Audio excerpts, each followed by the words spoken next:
കഥ ആരംഭിക്കുന്നത് ആന്യ എന്ന പെൺകുട്ടിയെ പരിചയപ്പെടുത്തിക്കൊണ്ടാണ്. ഒരു പേസ്ട്രി ഷോപ്പിലായിരുന്നു ആന്യ ജോലി നോക്കിക്കൊണ്ടിരുന്നത്. ആന്യയ്ക്ക് ഷെന്യ എന്ന പേരുള്ള ഒരു ബോയ് ഫ്രണ്ടുമുണ്ട്. പക്ഷേ കുറച്ചു നാളുകളായി അവളുടെ ശരീരഭാരം വർദ്ധിച്ചു വരുന്നു. അത് അവളുടെ റിലേഷൻഷിപ്പിലും ചെറിയ ചെറിയ പ്രശ്നങ്ങൾ ഉണ്ടാക്കിക്കൊണ്ടിരിക്കുന്നുണ്ടായിരുന്നു. ഷെന്യ ഒരു അത്ലറ്റും സ്വിമ്മിംഗ് കോച്ചുമൊക്കെയാണ്, ബോഡി ബിൽഡറുമാണ്. അതുകൊണ്ട് തന്നെ ഗേൾഫ്രണ്ടിന്റെ തടി കൂടുന്നത് അയാൾക്ക് ബുദ്ധിമുട്ടുണ്ടായിരുന്നു. അന്യ ഒരുപാട് ഭക്ഷണം കഴിക്കാതിരിക്കാൻ ഷെന്യ പല വഴിയിൽ ശ്രമിച്ചിരുന്നു. പക്ഷെ എന്നിട്ടും ഒന്നും അങ്ങ് ശരിയായില്ല. അന്യയുടെ ശരീരഭാരം വർദ്ധിച്ചു വന്നു. അങ്ങനെയിരിക്കെയാണ് അവർക്ക് ഒന്നിച്ചു പോകേണ്ടുന്ന ഒരു കല്യാണ പാർട്ടിയുടെ കാര്യം വന്നത്. അന്യ അന്ന് തയ്യാറാവാൻ വേണ്ടി വസ്ത്രങ്ങളൊക്കെ എടുത്ത് ഓരോന്നും എടുത്ത് അണിഞ്ഞു നോക്കാൻ തുടങ്ങി. പക്ഷേ ശരീരഭാരം നല്ല രീതിയിൽ വർദ്ധിച്ചുകൊണ്ട് ഒന്നും അങ്ങ് പാകമാകുന്നുണ്ടായിരുന്നില്ല. ഒടുവിൽ അവൾക്ക് ഏറ്റവും ലൂസായിരുന്ന ഒരു ഡ്രസ്സ് എടുത്തണിഞ്ഞ് അവൾ തയ്യാറായി നിന്നു. അങ്ങോട്ടേക്ക് വന്ന ഷെന്യ അവൾ അങ്ങനെ തയ്യാറായി നിൽക്കുന്ന കണ്ടതും ഒട്ടും സന്തോഷവാനായില്ല. അവളുടെ ശരീരഭാരം അത്രമേൽ വർദ്ധിച്ചിട്ടുണ്ട് എന്നൊറ്റ നോട്ടത്തിൽ കാണാമായിരുന്നു. ആ ഒരു രൂപത്തിലുള്ള അവളെയും കൊണ്ട് അത്തരമൊരു പാർട്ടിക്ക് പോയാൽ തന്റെ അത്ലറ്റിക് ഇമേജ് എന്താകും എന്നൊക്കെ ഷെന്യ ഭയപ്പെട്ടു. അതുകൊണ്ട് തന്നെ വിദഗ്ധമായി ഓരോ കാരണങ്ങൾ പറഞ്ഞ് അവളെ കല്യാണത്തിന് വരാത്ത രീതിയിലേക്ക് ഷെന്യ മാറ്റി. പിന്നാലെ ഷെന്യ കല്യാണത്തിന് പോവുകയും ചെയ്തു. അന്യ പാവമാകട്ടെ വീട്ടിൽ തുടർന്നു. ഷെന്യയിട്ട ഫോട്ടോസും കല്യാണത്തിന്റെ വീഡിയോസും ഒക്കെ സോഷ്യൽ മീഡിയയിൽ അവൾ നോക്കിക്കാണാൻ തുടങ്ങി. അങ്ങനെ നോക്കുമ്പോഴാണ് ഷെന്യ ഒരു സ്ത്രീയുമായി അടുത്തിടപഴകുന്നതൊക്കെ അവൾ കാണുന്നത്. അന്യയ്ക്കത് സഹിക്കാൻ പറ്റിയില്ല. ഷെന്യയെ തന്റെ അടുത്ത് നിന്ന് അവൾ തട്ടിയെടുത്താലോ എന്ന് ഭയന്ന് അവൾ ഉടനടി തയ്യാറെടുത്ത് ആ കല്യാണ പാർട്ടിയിലേക്ക് പുറപ്പെടാൻ വേണ്ടി ഇറങ്ങി. പുറത്തേക്ക് ഇറങ്ങിയപ്പോഴോ അവിടെ അവൾ അവളുടെ പരിചയക്കാരിയായ നതാശയെ കണ്ടു. നതാശ കാറുമായി നിൽക്കുകയായിരുന്നു. നതാശയോട് കാര്യങ്ങൾ പറഞ്ഞ് തന്നെ ഒന്ന് അവിടെ ഡ്രോപ്പ് ചെയ്യാമോ എന്ന് അവള് തിരക്കി. നിന്നെ കാണാൻ എന്താടി കുഴപ്പം, നീ എന്താണോ അത് ആ രീതിയിൽ അക്സെപ്റ്റ് ചെയ്യ് എന്നൊക്കെ പറഞ്ഞ് നതാശ അവളെ ആദ്യം ഉപദേശിച്ചെങ്കിലും പിന്നാലെ അവൾ പറഞ്ഞ പോലെ കല്യാണ പാർട്ടിയിലേക്ക് ഡ്രോപ്പ് ചെയ്യുകയും ചെയ്തു. അന്യ അങ്ങനെ കല്യാണ പാർട്ടിയിലെത്തി. ഷെന്യയാകട്ടെ ആ പാർട്ടിയിലുണ്ടായിരുന്ന ഫോട്ടോയിൽ കണ്ട ആ പെണ്ണുമായിട്ടൊന്നിച്ച് ഡാൻസ് ചെയ്തുകൊണ്ടിരിക്കുവാണ്. അന്യയ്ക്ക് അത് ഒട്ടും സഹിച്ചില്ല. അവൾ ആ ഡാൻസിന്റെ ഇടയിൽ കയറി കൃത്യമായി മറ്റേ പെൺകുട്ടിയെ ഇറിറ്റേറ്റ് ചെയ്യും വിധം ഡാൻസ് ചെയ്തു. ഷെന്യയെ ചുംബിക്കുകയും ഷെന്യ തന്റെയാണെന്ന മട്ടിൽ അവിടെ ഒരു സീൻ ഉണ്ടാക്കുകയും ചെയ്തു. ഒടുവിലെ ഷെന്യയ്ക്കൊപ്പം അന്യ ഭക്ഷണം കഴിക്കാനിരുന്നു. ഒരുപാട് വിഭവമുണ്ടല്ലോ. അന്യയ്ക്ക് അങ്ങടെ സന്തോഷമായി. അവൾ കുറേയധികം ഫുഡെടുത്ത് ആസ്വദിച്ച് ആർത്തിയോടെ കഴിക്കാൻ ആരംഭിച്ചു. അവളുടെ ആ കഴിപ്പും രീതിയുമൊന്നും ഷെന്യയ്ക്ക് തീരെ അങ്ങ് പിടിക്കുന്നുണ്ടായിരുന്നില്ല.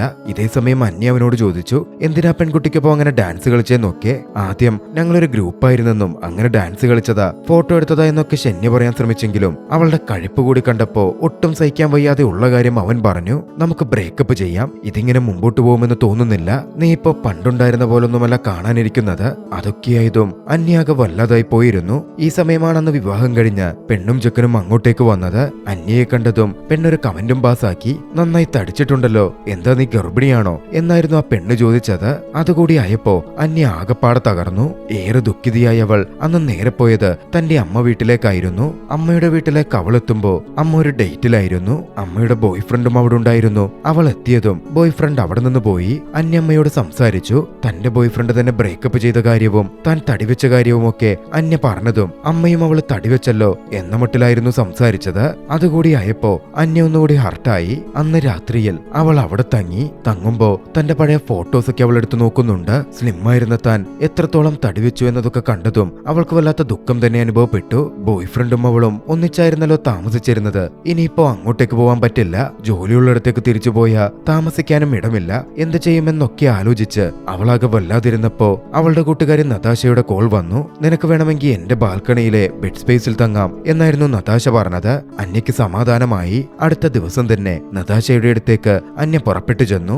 അവളുടെ ബാൽക്കണി സ്പേസിൽ തങ്ങാൻ തുടങ്ങി. നതാശ അവിടെ തന്റെ ബോയ് ഫ്രണ്ടിന്റെ ഒപ്പമായിരുന്നു താമസിച്ചിരുന്നത്. അവിടെ എത്തിയിട്ടും അന്യയ്ക്കൊരു സന്തോഷമുണ്ടായിരുന്നില്ല. തന്റെ തടിയുടെ കാര്യവും ബോയ് ഫ്രണ്ട് വിട്ടുപോയ കാര്യവുമൊക്കെ ആലോചിച്ച് അവൾ കൂടുതൽ ദുഃഖിതയായിക്കൊണ്ടിരുന്നു. അടുത്ത ദിവസം നതാശ അവളുടെ അടുത്ത് വന്നു. അവളെ സമാധാനിപ്പിക്കുന്ന രീതിയിൽ സംസാരിച്ചു. ഷെന്യയെ നിനക്ക് തിരികെ നേടണമെന്നുണ്ടെങ്കിൽ നീ ജിമ്മിലും മറ്റും പോയി നിന്റെ വെയിറ്റ് കുറയ്ക്ക്. അത് ഷെന്യയ്ക്ക് വേണ്ടിയല്ല, ആദ്യം അത് നിനക്ക് വേണ്ടി ചെയ്യ് എന്ന മട്ടിൽ നതാശ അവളെ ഉപദേശിച്ചു. അങ്ങനെ തീരുമാനിച്ച് അവള് ജിമ്മിൽ പോവാൻ തയ്യാറായി. ജിമ്മിൽ പോയി നന്നായിട്ട് വർക്കൗട്ട് ചെയ്തു. കുറച്ച് വർക്കൗട്ട് ചെയ്തപ്പോഴേ അവൾ അവശതയിലാവുന്നുണ്ടായിരുന്നു.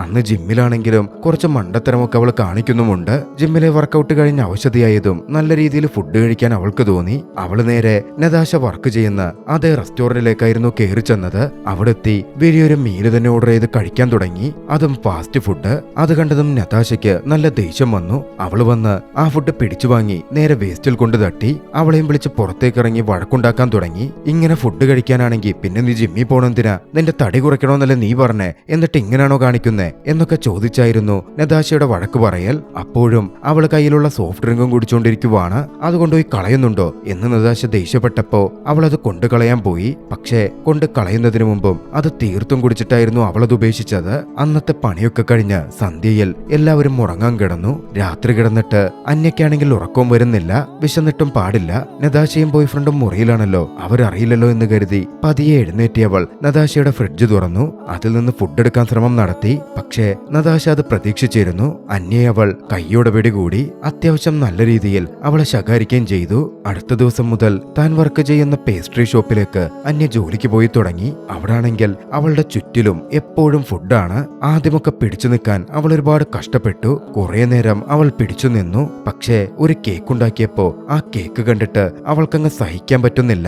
ഒടുവില് അവളുടെ നിയന്ത്രണം വിട്ടു. ആ ഒരു കേക്ക് മുഴുവൻ ഒറ്റ ഇരിപ്പില് അവൾ തിന്നു തീർക്കുകയാണ്. അന്നത്തെ ആ കേക്ക് തീറ്റ അവളെ വല്ലാതെ കുറ്റബോധത്തിലാഴ്ത്തിയിരുന്നു. എന്തായാലും ഇനി ഇങ്ങനെ ഉണ്ടാവരുത്, താൻ നല്ല രീതിയിൽ ഡേറ്റ് നോക്കണം, ഡിസിപ്ലിനായി ജീവിക്കണം എന്നൊക്കെ അവൾ ചിന്തിച്ചു. അന്ന് വീട്ടിലെത്തിയ അവൾ കമ്പ്യൂട്ടറിൽ സപ്പോർട്ട് ഗ്രൂപ്പുകളെ പറ്റി നോക്കി. ഒടുവിൽ ഒരു സപ്പോർട്ട് ഗ്രൂപ്പിന്റെ ഡീറ്റെയിൽസും മീറ്റിംഗ് ഡേറ്റും അവൾക്ക് കിട്ടി. അവൾ ആ സപ്പോർട്ട് ഗ്രൂപ്പിന്റെ മീറ്റിംഗിൽ പങ്കെടുക്കാൻ പോയി. അവിടെ വണ്ണമുള്ള ഒരു സംഘം ആളുകൾ സപ്പോർട്ട് ഗ്രൂപ്പിലേക്ക് എത്തിച്ചേർന്നിരുന്നു. എല്ലാവരും തങ്ങളുടെ വണ്ണത്തെപ്പറ്റി ഇത് തങ്ങളുടെ തെറ്റേയല്ല എന്ന മട്ടിൽ സംസാരിച്ചുകൊണ്ടേയിരുന്നു. അന്യയും അത്തരത്തിൽ ആശ്വസിച്ചിരിക്കുമ്പോഴാണ് അങ്ങോട്ടേക്കൊരു യുവാവ് കയറി വരുന്നത്. അല്പം തടിയൊക്കെയുള്ള കോളിയ എന്ന യുവാവ്. കോളിയ സപ്പോർട്ട് ഗ്രൂപ്പിൽ ജോയിൻ ചെയ്ത് സംസാരിക്കാൻ തുടങ്ങി. ആ ഗ്രൂപ്പിലെ ഒരേ ഒരാണ് കോളിയായതുകൊണ്ട് മറ്റുള്ളവർക്ക് കുറച്ച് ബുദ്ധിമുട്ടൊക്കെ ഉണ്ടാവുന്നുണ്ടായിരുന്നു. ആരും തങ്ങളുടെ തടിവെക്കലിൽ അവരവരെ കുറ്റപ്പെടുത്താതെ ബാക്കിയുള്ളതിനെ മാത്രം പഴിചാരുന്ന കേട്ടതും കോളിയ എല്ലാവരെയും നിങ്ങളൊക്കെ തടിച്ചവരാണ് എന്ന് പറഞ്ഞു തന്നെ കുറ്റപ്പെടുത്തി. സ്വയം ശ്രമിച്ചില്ലെങ്കിൽ ആരുടെയും തടി കുറയില്ലെന്നും ആവശ്യത്തിന് വേണ്ട ഭക്ഷണം കഴിച്ച് സ്വയം നിയന്ത്രിച്ച് നന്നായി വർക്കൗട്ട് ചെയ്ത് തടി കുറയ്ക്കാൻ പറ്റൂ എന്നും അവൻ പറയുന്നുമുണ്ട്. അതവിടെയുള്ള പലർക്കും ഇഷ്ടപ്പെട്ടിരുന്നില്ല. എന്തായാലും അന്നത്തെ മീറ്റിംഗ് ഒക്കെ കഴിഞ്ഞ് അന്യ അവിടെ നിന്ന് ഇറങ്ങാൻ തുടങ്ങി. കോളിയ അവളുടെ പിന്നാലെ ചെന്നു അവളോട് സംസാരിച്ചു. ആ കൂട്ടത്തിൽ പ്രായം കുറഞ്ഞ കോളിയയുടെ ഏറെക്കുറെ അതേ പ്രായമുള്ള വ്യക്തി അന്യ മാത്രമായിരുന്നു. നമുക്കൊന്നിച്ച് കാര്യങ്ങൾ മുമ്പോട്ട് കൊണ്ടുപോയാലോ? നമുക്ക് പരസ്പരം ഇരുവരെയും സപ്പോർട്ട് ചെയ്യുന്നവരാവാം. ഞാൻ നിന്നെ കൺട്രോൾ ചെയ്യാം, നീ എന്നെ കൺട്രോൾ ചെയ്താൽ മതി. നിനക്കുള്ള ഫുഡും മറ്റും ഞാൻ സ്പോൺസർ ചെയ്യുകയും ചെയ്യാം. നമുക്കൊന്നിച്ചൊരു റെസ്റ്റോറന്റിൽ പോയി സംസാരിച്ചാലോ? ഫുഡ് വാങ്ങിത്തരാം എന്ന് കോളിയെ പറഞ്ഞപ്പോ ഫുഡിനോട് വളരെ താല്പര്യമുള്ള അന്യ അതിന് നോ പറഞ്ഞില്ല. അങ്ങനെ അവർ റെസ്റ്റോറന്റിലെത്തി. തനിക്കധികം സുഹൃത്തുക്കളൊന്നുമില്ലെന്നും എല്ലാവരും തന്നെ എപ്പോഴും ബുള്ളി ചെയ്യുകയാ ചെയ്യാറുള്ളതെന്നും താനേറെ ഒറ്റപ്പെട്ടവരാണെന്നും അന്യയ്ക്ക് തന്റെ കൂടെ സപ്പോർട്ടീവായി നിന്ന് ഒന്നിച്ച് വർക്കൗട്ട് ചെയ്യാൻ കൂടാമോ എന്നൊക്കെ കോളിയെ ചോദിച്ചു. അന്യയ്ക്കും അതിൽ കുഴപ്പമൊന്നും തോന്നിയില്ല. അവളും ഓക്കെ പറയുകയാണ്. അങ്ങനെ അടുത്ത ദിവസം കോളിയ അന്യയെ വർക്കൗട്ടിന് കൂട്ടിക്കൊണ്ടുപോവാനെത്തി. കോളിയെ പ്ലാൻ ചെയ്തിരുന്നത് പബ്ലിക് ജിമ്മും പബ്ലിക് പ്ലേസിലെ വർക്കൗട്ടുമായിരുന്നു. അന്യക്കതിൽ ആദ്യം വളരെയധികം ബുദ്ധിമുട്ട് തോന്നുന്നുണ്ട്. കോളിയ പക്ഷേ അവളെ സഹായിച്ചു. അവളുടെ കംഫോർട്ട് സോൺ വിട്ട് പുറത്തു വരാനും പബ്ലിക്കായി വർക്കൗട്ട് ചെയ്യാനും അവളെ മോട്ടിവേറ്റ് ചെയ്തു. അങ്ങനെ ഇരുവരും വർക്കൗട്ട് ആരംഭിക്കുകയാണ്. അന്യ നല്ല രീതിയിൽ വർക്കൗട്ട് ചെയ്തു. ദിവസങ്ങൾ മുമ്പോട്ട് പോയിക്കൊണ്ടിരുന്നു. ദിവസങ്ങളിൽ അവർ തമ്മിലുള്ള ബോണ്ടിംഗ് വർദ്ധിച്ചു. അന്യയാകട്ടെ ഹെൽത്തിയായുള്ള ഭക്ഷണം കഴിക്കാനും കലോറി കുറഞ്ഞ ഭക്ഷണങ്ങൾ തിരഞ്ഞുപിടിച്ച് കഴിച്ച് ഹെൽത്ത് മെയിൻറ്റെയിൻ ചെയ്യാനും ആരംഭിച്ചു. അവൾ പൂർണ്ണമായും ജങ്ക് ഫുഡ്സ് ഒക്കെ ഒഴിവാക്കി കൃത്യമായി ഹെൽത്തി ഫുഡുകൾ മാത്രം കഴിച്ചു. അതുകൊണ്ട് തന്നെ ഗ്രാജുവലായി അവളുടെ വെയിറ്റ് കുറഞ്ഞു വന്നു. എന്തിനേറെ പറയുന്നു, 1.5 മാസം കൊണ്ട് നല്ല രീതിയിൽ വെയിറ്റ് കുറച്ച് പഴയ പോലെ തന്റെ ശരീരം സെറ്റാക്കി മാറ്റാൻ അന്യയ്ക്ക് കഴിഞ്ഞിരുന്നു. സ്വയം ഒരു കോൺഫിഡൻസ് വന്നതും ഷെന്യയെ ചെന്ന് കാണാൻ അന്യ തീരുമാനിക്കുകയാണ്. ഷെന്യ ഒരു സ്വിമ്മിംഗ് പൂളിൽ ഇൻസ്ട്രക്ടറായി ജോലി നോക്കുന്നുണ്ടല്ലോ. അങ്ങോട്ടേക്ക് തന്റെ ബോഡി ഷേപ്പ് പ്രകടമാക്കുന്ന വസ്ത്രമൊക്കെ ധരിച്ച് അന്യ കടന്നു ചെന്നു. അന്യയെ അങ്ങനെ കണ്ടതും ഷെന്യ അക്ഷരാർത്ഥത്തിൽ ഒന്ന് ഞെട്ടുന്നുണ്ട്. താൻ സ്വിമ്മിംഗ് പ്രാക്ടീസിന് വന്നതാണെന്നും തന്നെ സ്വിമ്മിംഗ് പഠിപ്പിക്കാമോ എന്നും ഷെന്യയോട് അന്യ ചോദിച്ചു. ഷെന്യയും അതിന് തയ്യാറായി. ഇരുവരും വെള്ളത്തിലിറങ്ങി പ്രാക്ടീസ് ചെയ്യാനൊക്കെ തുടങ്ങി. ഷെന്യയുടെ സിക്സ് പാക്ക് ഒക്കെ കണ്ടതും അന്യയുടെ മനസ്സ് മാറി. ഷെന്യയുമായി വീണ്ടും ഒന്നായാൽ കൊള്ളാം എന്ന് അവൾക്ക് തോന്നി. അവർ പരസ്പരം കളിച്ചു ചിരിച്ച് നിൽക്കുമ്പോഴാണ് അങ്ങോട്ടേക്ക് ഷെന്യയുടെ പുതിയ ഗേൾഫ്രണ്ട് കടന്നു വന്നത്. അന്ന് ആ കല്യാണത്തിനുണ്ടായ അതേ പെണ്ണുണ്ടല്ലോ, അവർ തന്നെ. അവരെ കണ്ടതും അന്യയ്ക്ക് തീരെ അങ്ങ് രസിച്ചിരുന്നില്ല. അന്യ അസ്വസ്ഥയായി. ഹൃദയം തകർന്ന അവൾ അന്ന് ബാറിൽ പോയി ഒരുപാട് മദ്യപിച്ചു. ബോധം കെടുന്ന രീതിയിൽ അന്യ അന്ന് മദ്യപിച്ചിരുന്നു. ബാറിലുണ്ടായിരുന്ന ഒരു വ്യക്തി അന്യയെ നോക്കിക്കൊണ്ടിരുന്നു. ഒടുവിൽ താൻ ഡ്രോപ്പ് ചെയ്യാമെന്ന് പറഞ്ഞ് മതോന്മത്തിയായി അന്യയെ കൂട്ടിക്കൊണ്ട് അയാൾ കാറിന്റെ അടുത്തേക്ക് പോയി. പിറ്റേന്ന് അന്യ കണ്ണു തുറക്കുമ്പോൾ അവൾ പരിചയമില്ലാത്ത ഒരു വീട്ടിൽ ഒരു ബെഡിൽ അർദ്ധനഗ്നയായി കിടക്കുകയായിരുന്നു. അന്യ ആദ്യം പെട്ടെന്ന് ഷോക്കായി. എന്താണ് സംഭവിച്ചത് എന്നവൾക്ക് തിരിച്ചറിയാൻ സാധിച്ചില്ല. അവൾ നേരെ കട്ടിലിൽ നിന്ന് എഴുന്നേറ്റ് വാതിലിന്റെ അടുത്തേക്ക് വന്നു നിന്നു. കടന്നു വന്നാൽ അയാളെ ആക്രമിക്കാൻ തയ്യാറായി ഡംബല്ലൊക്കെ കയ്യിൽ വെച്ചിട്ടായിരുന്നു അവൾ നിന്നത്. പക്ഷേ ആ സമയം ബെഡ് കോഫിയുമായി വാതിൽ തുറന്ന് അങ്ങോട്ടേക്ക് ഒരാൾ കടന്നു വരികയാണ്. അയാളെ കണ്ടതും അന്യ അക്ഷരാർത്ഥത്തിൽ ഞെട്ടിപ്പോയി. അതന്യയുടെ കൂട്ടുകാരനും ജിം പാർട്ട്ണറുമായ കോളിയായിരുന്നു.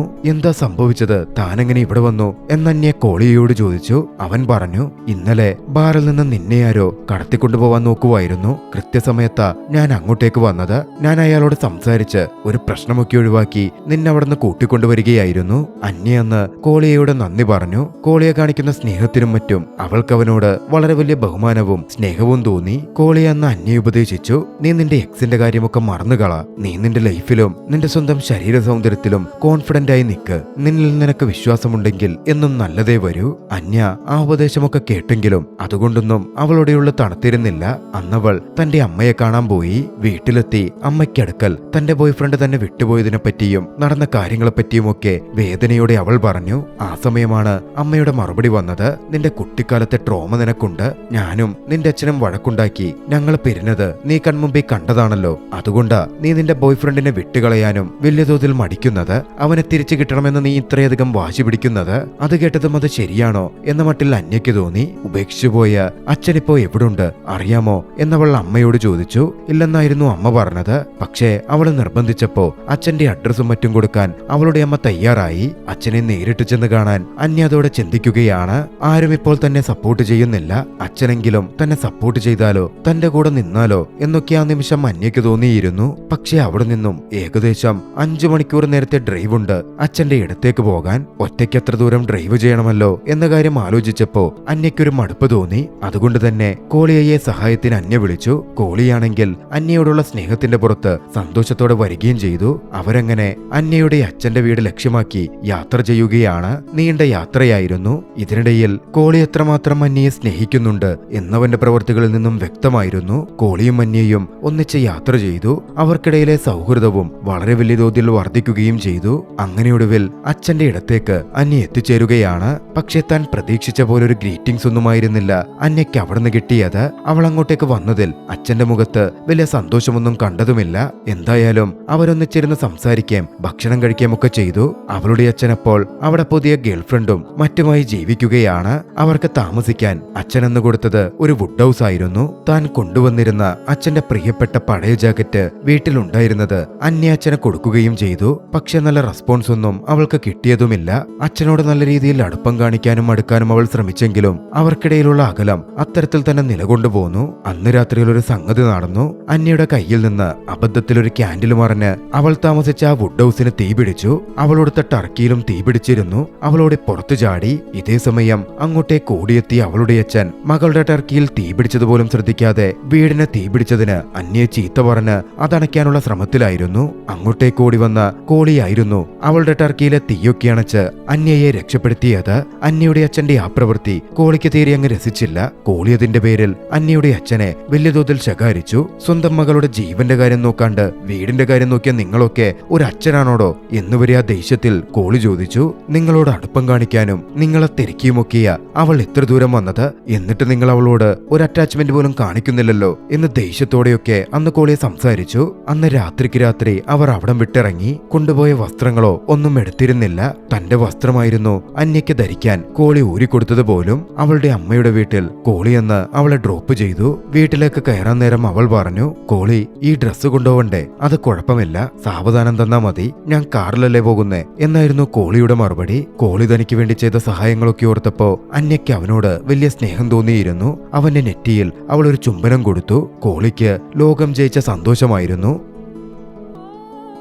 അന്ന് തിരികെ പോകുമ്പോ ആ സന്തോഷം അവൻ ആസ്വദിച്ചുകൊണ്ടേയിരുന്നു. അന്യയോട് പ്രപ്പോസ് ചെയ്താലോ എന്ന ചിന്ത അവന്റെ ഉള്ളിൽ വളർന്നു. പോകുന്ന വഴിക്ക് ഒരു പൂക്കട കണ്ടപ്പോ അവിടെ നിർത്തി അവൻ അവിടെ ഇറങ്ങി. അല്പവസ്ത്രത്തിലാണ് ഇറങ്ങുന്നതെങ്കിലും അല്പം മടിച്ചാണെങ്കിലും അവൻ പൂ വാങ്ങി. കൊടുക്കാൻ പൈസയുണ്ടായിരുന്നില്ല, പകരം തന്റെ വാച്ചായിരുന്നു അവൻ കൊടുത്തത്. ഇതേ സമയം അന്യയുടെ വീട്ടിൽ അങ്ങോട്ടേക്ക് ഷെന്യ എത്തിച്ചേരുകയായിരുന്നു. പൂവൊക്കെയായി വന്ന ഷെന്യ അവളുടെ സുഖവിവരമൊക്കെ അന്വേഷിച്ച് അവളോട് ക്ഷമ പറഞ്ഞ് നല്ല രീതിയിൽ സംസാരിക്കാൻ തുടങ്ങി. വീണ്ടും അവളുമായി ഒന്നുചേരണം എന്നുള്ള ആഗ്രഹമൊക്കെ പ്രകടിപ്പിച്ചു. അവന്റെ തേൻ കൊണ്ട് പൊതിഞ്ഞ വാക്കുകളിൽ അന്യ വീണുപോയി. അവർ പരസ്പരം ചുംബിച്ചു. അവിടെ വെച്ച് അവർ വീണ്ടും ഒന്നായി മാറി. അങ്ങോട്ടേക്ക് തിരികെ എത്തിയ കോളി അത് നേരിട്ട് കാണുകയാണ്. അവന്റെ ഹൃദയം തകർന്നിരുന്നു. വേദനയോടെ അവൻ അവിടെ നിന്ന് തിരികെ പോയി. അന്നൊന്നിച്ച് കിടക്കയിൽ സ്നേഹമൊക്കെ പങ്കിട്ട ശേഷം ഇരുവരും കിടക്കുകയായിരുന്നു. ആ സമയമാണ് ഷെന്യ സംസാരിച്ചത്. നിന്റെ പഴയ രൂപം എന്തു മോശമായിരുന്നു, ഇപ്പൊ നീ എത്ര ബെറ്ററാ. അത് കേട്ടതും അന്യയ്ക്ക് പഴയ കാര്യങ്ങളൊക്കെ പെട്ടെന്ന് ഓർമ്മ വന്നു. വീണ്ടും താൻ തടിവെച്ചാൽ അവൻ തന്നെ വിട്ടിട്ടു പോകുമോ എന്ന ചിന്ത അന്യയുടെ ഉള്ളിലേക്ക് വന്നു. തന്റെ കൂടെയുള്ള വ്യക്തി തന്നെ വിട്ടിട്ടു പോകുമോ എന്ന ഭയത്താൽ എങ്ങനെ ജീവിക്കും എന്ന് ചിന്തിച്ച അന്യ താനിപ്പോൾ അവനെ ആത്മാർത്ഥമായി സ്നേഹിക്കുന്നില്ല എന്ന കാര്യം അവനോടായി പറഞ്ഞു. ഷെന്യ അത് കേട്ട് അക്ഷരാർത്ഥത്തിൽ ഒന്ന് ഞെട്ടിയിരുന്നു. പിന്നാലെ അവളെ ഉപേക്ഷിച്ച് അവിടെ നിന്ന് പോയി. അന്ന് കുറച്ചു കഴിഞ്ഞപ്പോ അങ്ങോട്ടേക്ക് അവളുടെ അമ്മ വന്നു. അമ്മയുടെ പുതിയ ബോയ് ഫ്രണ്ടിനെ പറ്റി പറഞ്ഞ് അവളും അമ്മയും തമ്മിൽ ചെറിയ വാക്കുതർക്കം തന്നെ ഉണ്ടായി. അമ്മയുടെ ആ റിലേഷൻഷിപ്പും സ്റ്റെപ്പ് ഡാഡ് ആവാൻ പോകുന്ന വ്യക്തിയെയും ഒന്നും അന്യക്ക് തീരെ ഇഷ്ടമായിരുന്നില്ല. അന്ന് നതാശയുടെ അടുത്ത് ഒരു പാർട്ടി ഉണ്ടായിരുന്നു. അന്യ അങ്ങോട്ടേക്ക് ചെന്നു. അവിടെ എത്തിയ അവൾ നതാശയെ വിളിച്ച് ബാൽക്കണിയിലേക്ക് ഇറങ്ങി നടന്ന കാര്യങ്ങളൊക്കെ വിശദീകരിച്ചു. ഷെന്യ വീണ്ടും അവളുടെ ലൈഫിൽ കടന്നു വന്നതും വീണ്ടും അവളുടെ തലയിൽ ഇത്രയധികം പ്രശ്നങ്ങൾ ഇട്ടുകൊടുത്തതുമായി ബന്ധപ്പെട്ട് നതാശ അന്ന് അവളെ ഒരുപാട് ചീത്ത പറയുന്നുണ്ട്. ആ സമയമാണ് പാർട്ടിയിൽ പങ്കെടുക്കാൻ എത്തിയിരുന്ന ഒരു വ്യക്തി അന്യയുടെ കയ്യിൽ കൊണ്ടുവന്ന് ഹുക്ക പോലുള്ള ഒന്ന് വലിക്കാൻ കൊടുക്കുന്നത്. അന്യ അതെടുത്ത് നേരെ താഴേക്കിട്ടു. അത് വന്നു വീണതാകട്ടെ താഴെ നിർത്തിയിട്ടിരുന്ന പോലീസ് ജീപ്പിന്റെ മുകളിലുമായിരുന്നു. പിന്നെ പറയണ്ടല്ലോ, ആകെ പ്രശ്നമായി. പോലീസുകാര് മുകളിലേക്ക് വന്നു. ഒടുവിൽ പണം കൊടുത്തായിരുന്നു നതാശ ആ പ്രശ്നം ഒതുക്കി തീർത്തത്. അന്യ കാരണം അന്ന് നതാശയുടെ പാർട്ടി കുളമായി. നതാശയ്ക്ക് ദേഷ്യം വന്ന് അന്യയെ നതാശ നല്ല രീതിയിൽ വഴക്ക് പറഞ്ഞു. താൻ വല്ലാതെ അപമാനിതയായ പോലെ അന്യയ്ക്ക് തോന്നുകയാണ്. നതാശയുടെ ഇടത്തും അന്ന് തങ്ങാൻ പറ്റില്ലല്ലോ, വീട്ടിലും തങ്ങാൻ പറ്റില്ല. എവിടെ പോകുമെന്നറിയാതെ കുഴങ്ങിയ അന്യ അപ്പോഴാണ് കോളിയയുടെ കാര്യം ആലോചിക്കുന്നത്. ലേക്കിനടുത്ത് കോളിയുണ്ടാകും എന്ന് മനസ്സിലാക്കിയവൾ അങ്ങോട്ടേക്ക് പുറപ്പെട്ടു ചെന്നു. കോളിയ കുളിയൊക്കെ കഴിഞ്ഞ് നിൽക്കുകയായിരുന്നു. കോളിയക്കടുത്ത് അന്യ സംസാരിച്ചു. എനിക്ക് പോവാൻ ഒരു ഇടം പോലുമില്ല എന്ന് പറഞ്ഞു. ഈ സമയം കോളിയയുടെ മറുപടി എത്തി. നീ നിന്റെ ബോയ് ഫ്രണ്ടുമായി കിടക്ക പങ്കിടുന്നത് ഞാൻ കണ്ടതാണല്ലോ. ബോയ് ഫ്രണ്ടിന്റെ അടുത്തേക്ക് പോയാ പോരെ, എന്തിനാ എന്നെ പോലുള്ളവരെ തേടി വരുന്നേ? നമ്മൾ തമ്മില് ഒരു കരാറുണ്ടായിരുന്നു, തടി കുറയാൻ പരസ്പരം സപ്പോർട്ട് ചെയ്യുമെന്ന്. ഇപ്പോ നീ നിന്റെ ഗോൾ അച്ചീവ് ചെയ്തു. നിന്റെ തടിയൊക്കെ കുറഞ്ഞല്ലോ. ഇനിയിപ്പോ എന്റെ ആവശ്യമൊന്നുമില്ല. നിനക്ക് നിന്റെ ബോയ് ഫ്രണ്ടിന്റെ അടുത്തേക്ക് പോകാം, ഇല്ലെങ്കിൽ നിനക്ക് ഇഷ്ടമുള്ള വഴിക്ക് പോകാം. കോളിയ തന്റെ രോഷം ആ രീതിയിലായിരുന്നു പ്രകടിപ്പിച്ചത്. പിന്നാലെ അവൻ തന്റെ കാറും എടുത്തു പോയി. അന്യയ്ക്ക് താനേറെ തനിച്ചായ പോലെ തോന്നി. കരഞ്ഞുകൊണ്ട് അവൾ അതുവഴി നടക്കാൻ തുടങ്ങി. ഈ സമയമാണ് ഒരു ബൈക്കർ ഗ്യാങ് അതുവഴിയെ കടന്നു വന്നത്. അവർ അന്യയെ കൂക്കി വിളിക്കാനും ഉപദ്രവിക്കാൻ പോകുന്ന തരത്തിൽ സംസാരിക്കാനും ഒക്കെ തുടങ്ങി. കാര്യം കൈവിട്ടു പോകും എന്നുപോലെ തോന്നിയ അന്യ അവരുടെ അടുത്ത് നിന്ന് രക്ഷപ്പെടാൻ അവിടുത്തെ കൃഷിയിടത്തിലൂടെ മുമ്പോട്ട് ഓടുകയാണ്. ഓടിയോടി ഒടുവിൽ ഒരിടത്ത് അവൾ പതുങ്ങിക്കിടന്നു. ബൈക്കർ ഗ്യാങ് കുറച്ചു നേരം ചുറ്റിക്കറങ്ങിയ ശേഷം അവിടെ നിന്ന് പോയി. അവിടെ കിടന്ന അന്യ മയങ്ങിപ്പോയിരുന്നു. അടുത്ത ദിവസം അന്യ കിടന്നുറങ്ങുന്നയിടത്തെ വിളവെടുപ്പായിരുന്നു. മെഷീനിൽ വിളവെടുത്തുകൊണ്ടിരിക്കുന്നവർ അതിനിടയിൽ കിടന്നുറങ്ങുന്ന അന്യയെ ശ്രദ്ധിച്ചിരുന്നു പോലുമില്ല. വണ്ടി അന്യയുടെ ദേഹത്ത് കയറിയാൽ അന്യ മരണപ്പെടും എന്ന കാര്യം ഉറപ്പാണ്. ആ വിളവെടുക്കുന്ന വ്യക്തികളിൽ ഒരാൾ അന്യയുടെ അമ്മയുടെ ബോയ് ഫ്രണ്ട് ആയിരുന്നു. അന്യയ്ക്ക് ഇഷ്ടമില്ലാതിരുന്ന അന്യയുടെ അമ്മയുടെ ബോയ് ഫ്രണ്ട് തന്നെ. അന്യയെ അവിടെ അങ്ങനെ കിടക്കുന്നത് നേരിട്ട് കണ്ട അദ്ദേഹം പെട്ടെന്ന് വണ്ടി നിർത്തി ചാടിയിറങ്ങി. വിളവെടുക്കുന്ന അടുത്ത വാഹനം അന്യയുടെ ദേഹത്ത് കയറുന്നതിന് തൊട്ടുമുമ്പ് അദ്ദേഹം അന്യയെ അവിടെ നിന്ന് പിടിച്ചു വലിച്ച് എഴുന്നേൽപ്പിച്ച് രക്ഷപ്പെടുത്തി. അന്ന് അന്യയെ സമാധാനിപ്പിച്ച് അദ്ദേഹം അന്യയോട് കുറേയധികം സംസാരിച്ചു. അന്യയും മനസ്സ് തുറന്ന് അദ്ദേഹത്തോട് സംസാരിക്കുന്നുണ്ട്. ആ സംസാരത്തിൽ താൻ വിചാരിച്ച പോലെ അമ്മയുടെ ബോയ് ഫ്രണ്ട് അത്രയ്ക്കൊരു മോശം വ്യക്തിയൊന്നുമല്ല എന്നന്യ തിരിച്ചറിഞ്ഞു. ജീവിതത്തിൽ എപ്പോഴും നല്ല രീതിയിൽ കൂടെ നിൽക്കുന്നവരുമായുള്ള റിലേഷൻഷിപ്പ് നഷ്ടപ്പെടുത്തരുതെന്നും അതിൽ കുഴപ്പങ്ങളുണ്ടായാൽ സംസാരിച്ചത് പരിഹരിക്കണം എന്നും ഉപദേശിച്ചത് അദ്ദേഹമായിരുന്നു. അന്യയ്ക്കും സന്തോഷം വേണമെങ്കിൽ ലൈഫിൽ അത്തരത്തിൽ പ്രവർത്തിക്കുവാനും അദ്ദേഹം പറഞ്ഞു. അതോടെ അന്യ തന്റെ കൂട്ടുകാരുമായുള്ള പ്രശ്നങ്ങൾ അവസാനിപ്പിക്കാൻ തീരുമാനിച്ചു. അന്യ നേരിട്ട് നതാശയെ ചെന്ന് കണ്ടു. തലേദിവസം നടന്ന കാര്യങ്ങൾക്ക് അവളോട് ക്ഷമ പറഞ്ഞ് അവളുമായി വീണ്ടും ഒന്നിച്ചാവാൻ അവൾ ശ്രമിച്ചു. നതാശയും അന്യയോട് ക്ഷമിച്ചിരുന്നു. അന്ന് അമ്മയ്ക്കടുത്തേക്ക് വീട്ടിലേക്ക് അവൾ ചെന്നത് അമ്മയുടെ ബോയ് ഫ്രണ്ടുമായിട്ടായിരുന്നു. സ്നേഹത്തോടെ അദ്ദേഹത്തെയും ചേർത്ത് പിടിച്ചു വരുന്ന അന്യയെ കണ്ടതും അമ്മയ്ക്ക് വലിയ സന്തോഷവും സമാധാനവും തോന്നി. പിന്നാലെയാണ് അങ്ങോട്ടേക്ക് അന്നയുടെ ബയോളജിക്കൽ ഫാദർ വരുന്നത്. അന്യ കൊണ്ടുകൊടുത്ത ആ ജാക്കറ്റൊക്കെ ഇട്ടായിരുന്നു അദ്ദേഹത്തിന്റെ വരവ്. അന്നങ്ങനെ പെരുമാറിയതിൽ അന്നയോട് ക്ഷമ ചോദിച്ച അദ്ദേഹം അന്യയുമായി വീണ്ടും ഒന്നിക്കാനുള്ള തന്റെ ആഗ്രഹം പ്രകടിപ്പിച്ചു. അദ്ദേഹത്തോട് അന്യ ക്ഷമിക്കുകയും ചെയ്തു. അങ്ങനെ അന്യയ്ക്ക് തന്റെ അച്ഛനെയും അമ്മയെയും സൗഹൃദവും ഒക്കെ തിരികെ കിട്ടി. അവളുടെ ലൈഫ് സന്തോഷത്തിലായി. അവൾക്ക് അപ്പോഴും ഒരു കാര്യത്തിൽ കുറ്റബോധം തോന്നുന്നുണ്ടായിരുന്നു. അത് കോളിയയുടെ കാര്യത്തിലാണ്. അച്ഛനൊപ്പം അന്ന് മാരത്തോൺ നടക്കുന്ന ഇടത്തേക്ക് അന്യ പുറപ്പെട്ടു ചെന്നു. കോളിയ അവിടെ ഉണ്ടാകും എന്നവൾക്കറിയാമായിരുന്നു. ഒരു ടീമായി അന്ന് മാരത്തോണിൽ മത്സരിക്കാൻ അവർ തീരുമാനിച്ചിരുന്നതാണ്. അവൾ എത്തുമ്പോൾ കോളിയ ഒരു സോഫ്റ്റ് ഡ്രിങ്ക് കുടിക്കാനുള്ള ശ്രമത്തിലായിരുന്നു. അന്യ ദേഷ്യപ്പെട്ടത് തട്ടിക്കളഞ്ഞു. ഞാനാണ് നിന്റെ നിർദ്ദേശകയെന്നും നീ ഇങ്ങനെയൊന്നും പ്രവർത്തിക്കാൻ പാടില്ല എന്നും പറഞ്ഞ അധികാരത്തോടെ അന്യ അവനെ ശകാരിച്ചു. പിന്നാലെ അവനോടെല്ലാത്തിനും ക്ഷമ ചോദിക്കുകയും വീണ്ടും അവനുമായി ബന്ധം പുതുക്കുകയും ചെയ്തു. അന്യ അന്ന് അവനോട് പറഞ്ഞു, ഞാൻ കുറേയധികം തെറ്റുകൾ ചെയ്തു, എനിക്ക് തന്നെ അറിയാം. പക്ഷേ ഒരു കാര്യമുണ്ട്, ഞാൻ എങ്ങനാണെങ്കിലും എന്നെ സ്നേഹിക്കണം എന്ന് പഠിപ്പിച്ചത് നീയാണ്. ഞാൻ ഒരിക്കലും ഇനി നിന്നെ വിട്ടുപോവില്ല. അന്ന് ആ മാരത്തോണിൽ അവരൊന്നിച്ച് പങ്കെടുത്തു. നല്ല രീതിയിൽ മാരത്തോൺ ഫിനിഷ് ചെയ്യുകയും ചെയ്തു. അന്നയുടെ ജീവിതം വളരെയധികം ശാന്തമായി മാറി. തന്റെ ബോയ്ഫ്രണ്ടിനെയും മറ്റും വിട്ട് ശാന്തമായ സ്നേഹം നിറഞ്ഞ കൂട്ടുകാരോടൊപ്പമുള്ള ഒരു റിലേഷൻഷിപ്പ്, നല്ലൊരു ജീവിതം അവൾ ആരംഭിച്ചു. കോളിയയെ അവൾ തന്റെ ജീവിതത്തിലേക്ക് ചേർത്തു. അന്ന് മാരത്തോൺ ജയിച്ചപ്പോൾ കോളിയ അന്യയെ ചുംബിക്കുക പോലും ഉണ്ടായി. അവരങ്ങനെ ഒന്നായി മാറുകയായിരുന്നു. ആ ദൃശ്യങ്ങളോടെ ചലച്ചിത്രം അവസാനിക്കുന്നു. അന്യയുടെ ഈ ലൈഫ് ജേണി, തിരിച്ചറിവ് ഒക്കെ രസകരമായി പറഞ്ഞുവെച്ച ചലച്ചിത്രം നിങ്ങൾക്കിഷ്ടമായെങ്കിൽ വീഡിയോ ലൈക്ക് ചെയ്യുക. അഭിപ്രായങ്ങളും നിർദ്ദേശങ്ങളും കമന്റുകളിൽ രേഖപ്പെടുത്തുക. കഴിയുമെങ്കിൽ ചാനൽ സബ്സ്ക്രൈബ് ചെയ്തും കൂട്ടുകാർക്ക് ഷെയർ ചെയ്തു കൊടുത്തും ഞങ്ങളെ സപ്പോർട്ട് ചെയ്യുക. അടുത്ത എപ്പിസോഡിൽ മറ്റൊരു മികച്ച ചലച്ചിത്രവുമായി നമുക്ക് കണ്ടുമുട്ടാം. അതുവരെ ബൈ.